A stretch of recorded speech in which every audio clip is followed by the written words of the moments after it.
زعلان ليه؟ ما تقولش خازوق جديد. خزوقنا تاني تاني تاني، اتضحك علينا تاني تاني تاني. ما بص، ما هيقع على الشاطئ، خلي بالك والله ما يقع على الشاطئ. انا طلبت ايه؟ يعني بنشتغل فك وربط فك وربط، طلبت طقم عده عشان اللقم بقى، انتوا عارفين اللقم الصغيره والكلام ده. طلبت الاول طقم طلع معفن، طلع معفن خلاص 100 100. طلبت طقم تاني طلع اعفن منه. طب ايه الغلط اللي انت عملته في الاول؟ يعني واخد بالك، يعني غلط غلط غلط. النت ومنتجات النت طبعا الحاجات دي انا كنت جبتها على فترات عشان الناس ما تقولش تكييف عمال يتنصب عليك، يعني جبتهم على فترات. بس بقى جه الوقت اللي نفضح الناس دي، والمنتج الزفت. اول منتج زفت اهو، ادي انتوا بتشوفوا المنتج المعفن ده. بص، اول حاجه دي بتفوت دي بتفوت. يعني بص من الاخر، العده دي انت تجيبها لو هتفك بيها اللعب بتاعت باربي. عارف لعب باربي؟ عارف باربي؟ هي باربي.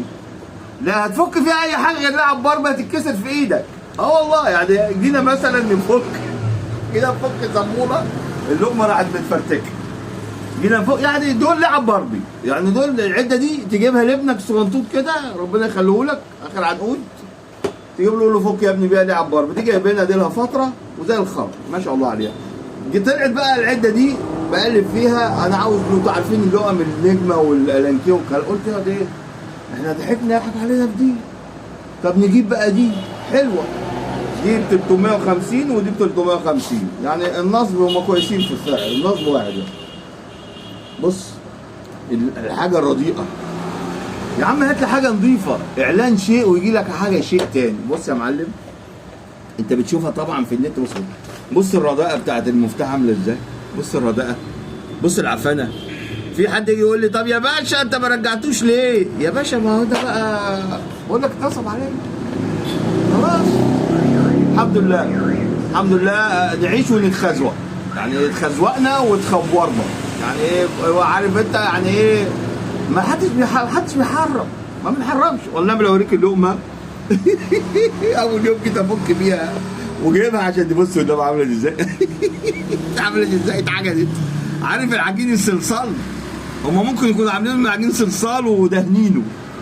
دول العده دول ما تغلطش غلطتها. ابو وحيد وقلت لك تجيب العده دي لو عندك لعب ضرب لبنتك او ابنك اللي هي العروسه البلاستيك هاتها له. لكن تجيبها عشان ورشه ولا تجيبها عشان حاجه لا. يعني ممكن تجيبهم مثلا كده ايه، تربط شبشب، تربط لا مؤاخذه مسمار في كالون بيت كده. لكن هتجيبها عشان عربيه عندك ما انصحكش بتاتا البته. منتج رديء رديء رديء. منتظرونا في خبور جديد من خوابير النت. السلام عليكم.